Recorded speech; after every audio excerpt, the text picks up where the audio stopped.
What is up, everybody? Meriden Gaming here. We're back for another World of Tanks Tech Tree Tank Showcase and Review. Today we're taking a look at the Tier 9 American Yo heavy tank, the M6Y, which I find kind of strange because the Tier 10 is the M5, the Tier 8 was the M3. So don't know why they skipped around with the numbers, but whatever.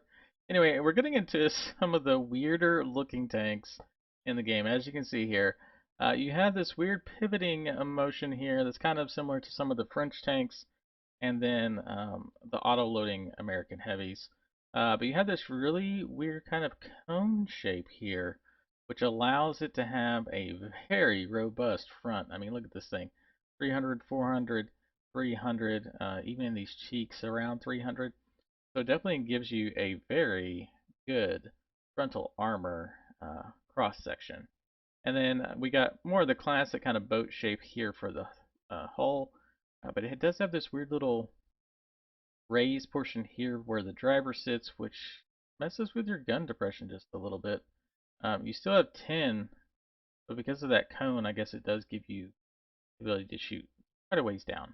Do you have a smaller side profile compared to a lot of the other American heavy tanks with the turret, but still definitely easily pinned in the side because you do only have around between 100 and 150 in the side. Let's go ahead and take a look at the actual live. All right, so yeah, in the front, not so great. Now this is with 243 pin.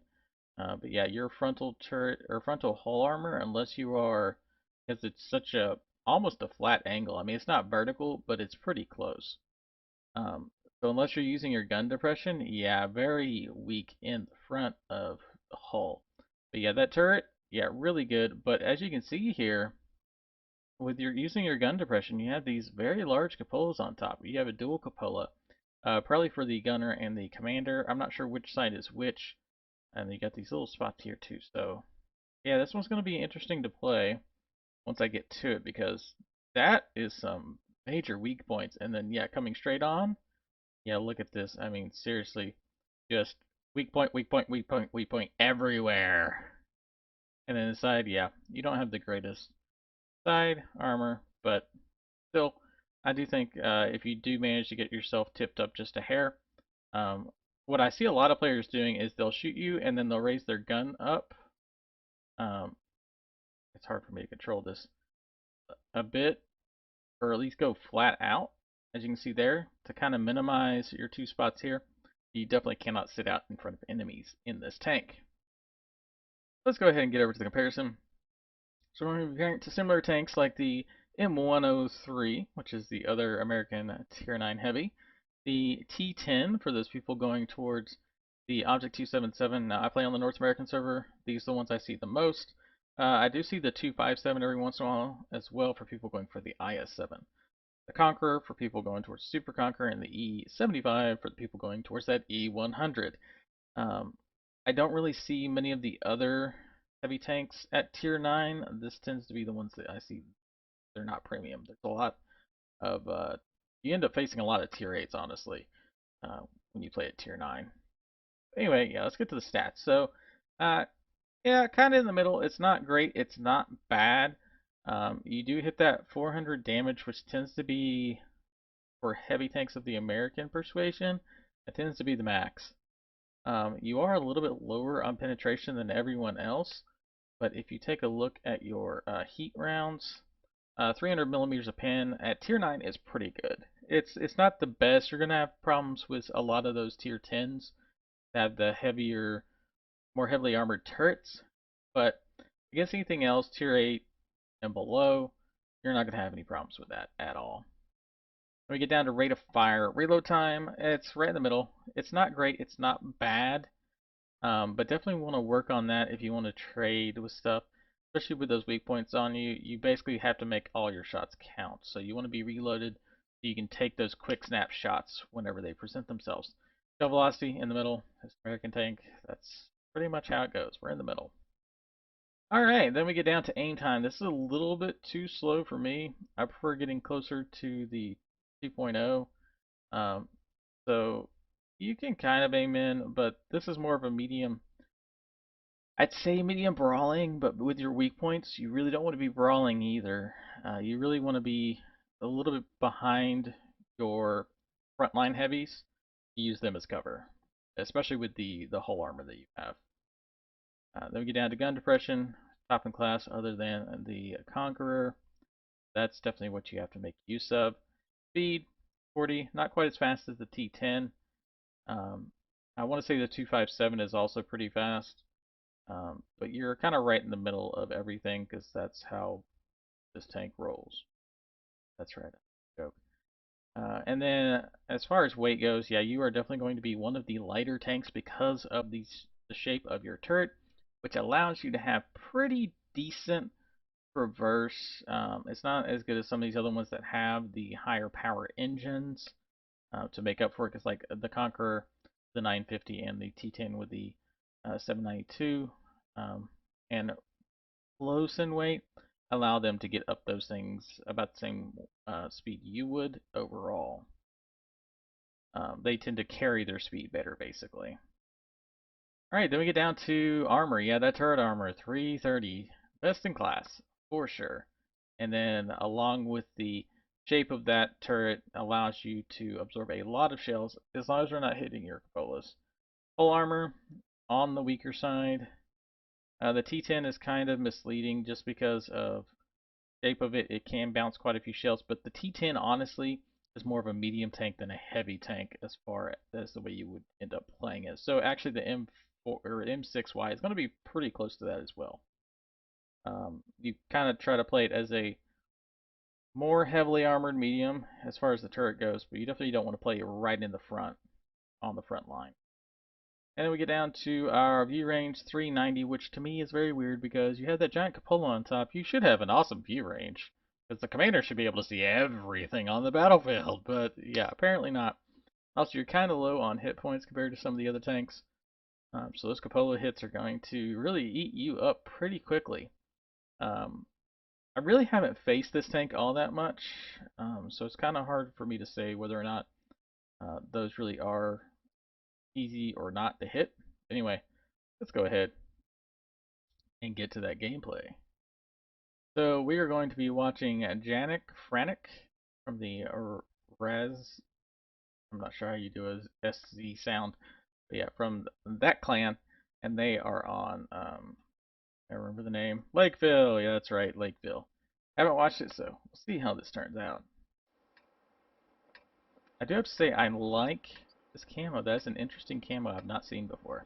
Go ahead and let them take control of the camera. So what are we going to be facing today? We've got like an E75, an STRBK, a T10 on the enemy team.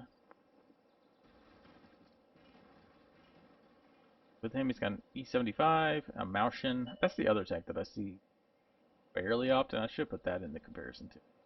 It's more of a super heavy as well. Oh, was trying to get up that, but couldn't quite make it. I don't know if that was because he was actually trying to get there, or if...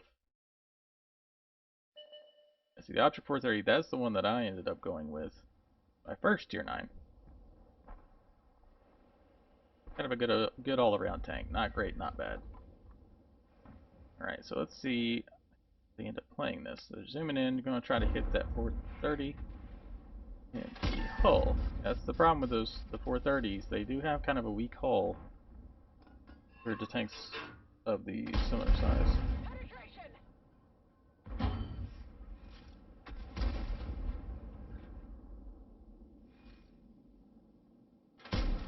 Bounce shot, and there's another good shot in. Oh, this is a fairly accurate. Okay, here we go. This is going to be a real test. That was luck. I don't know how, because they had zoomed out when they let that shot off. Oh, here comes artillery. They have the thing that tells them when artillery is coming in. Interesting. Getting some of those snapshots in though, but yeah, definitely making good use of this hill here. What you have to do with this tank. Trying not to expose themselves too much.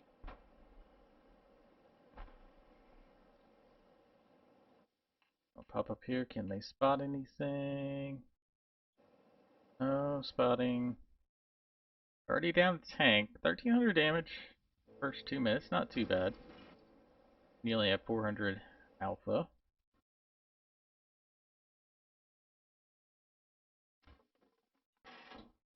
Try for a blind shot? Maybe? Maybe not.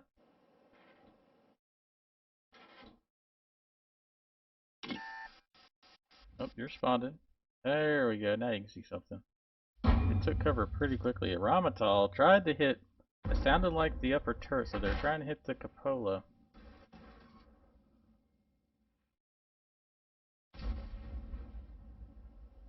It looked like that shot missed.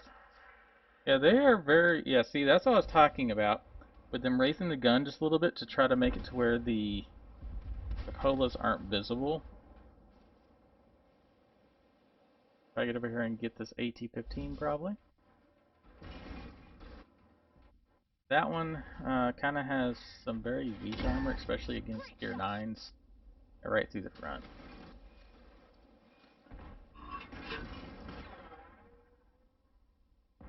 So nice, right in the cupola, very nicely done. Is he already again? He must have a fairly build out crew to be putting a point into the artillery notification. A nice snapshot by that 430. Or no, the Skoda. Where's this? Oh, Skoda's up there. Okay, I didn't see. You gotta be careful poking out with this tank at this angle. You can definitely be hit. Or make a run for it. See if they can get down here into this next hill, maybe. Oh, but he comes around the corner and there's the Sturb K. And eats a shot for that. 30 is pushing. Trying to get into a position where that can hit them. But they're not quite in great position. Just get around the side, pop it in one more time. There you go. Nice. Covered by the 430, yep. This is the problem. This is not a frontline tank. You are going to eat a lot of shells. Back down. Oh, got lucky. Yeah, you gotta move side to side with a tank with cupolas like this. Because it makes it harder. If you're moving forward and backwards, the enemy can pre-aim, but side to side makes it a lot more difficult to time the shots to hit your cupolas. Nicely done. Alright, 4,000 damage. That's their first kill. They've gotten close to get a few other ones. It looks like their city team has fallen. They've got to be very careful. Thankfully, the Object 430-2 is in the back. The Progettos moved down that lake line, though. There's the artillery. Can they get them? Nice, nice. There you go. There's a finishing shot. Tiger 2. Progettos over there somewhere. Oh, the Char's back there as well. That's not good. Moving to support your position. Thanks.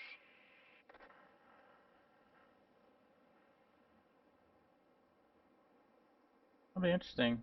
They're up a tank, but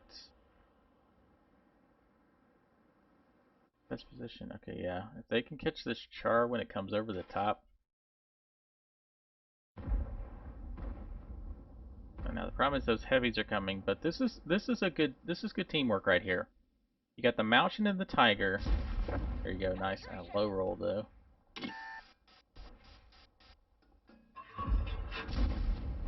Yeah, I didn't think that shot was going to go in. Got the Malchin and the Tiger and the 430 looking this direction. Someone else looking the other direction, make sure they don't get snuck up on. Oh, but here comes both tanks. They're not going to be able to handle both of these at the same time. Is going to be the problem. But that looks like that Char is going to try to go around the far side. Nice, nice, nice. Okay, the 430's come back to help. Gotta be careful not to pull that in front of that Progetto. Ooh, getting close. Okay, nicely done by the Skoda. Snuck up on that. There you go. Nicely played. Escoto was in a really good position to finish off those two. Take it in. Oh yeah, right through just the corner of that tank. Now they're just down to that E75. It's a good thing this 430 has a really good turret. I'll figure out where that T10 is at. There's the T10. T10 has very weak armor. Look at that right through the top plate. One more shot. Trying to get the lower plate. There you go. Nicely done. I'm gonna crawl over here. Oh, 2-on-1 battle.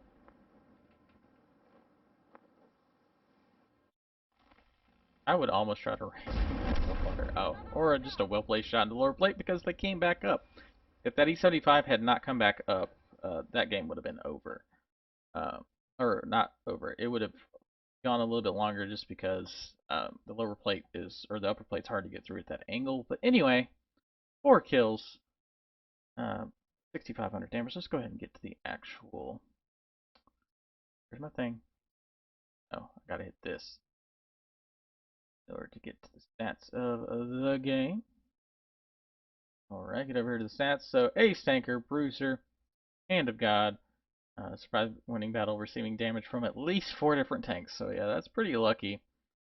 Fighter and Fire for Effect, along with a Confederate and the High Caliber, because 20% of the enemy's HP pool. And yeah, damaged a lot of those enemies. Like that 1, 2, 3, 4, 5, 6, 7, 8, 9, 10, 11 out of the 15. That's pretty good. Like I said, 4 kills, 6,500 damage, 1730 block. So this thing can block quite a bit if they're hitting you in the turret and not the cupolas. That's where you really get janked on. Well, janicked on, I guess I should say. Anyway, that's going to be it for today. Don't forget to like, share, and subscribe. And if there's a specific tank you want to see next, I do record a few in advance, but I can add it to the queue to be the next tank I create a video for. Leave that in the most current World of Tanks, Tech Tree Tanks Showcase and Review episode. Anyway, I'll see you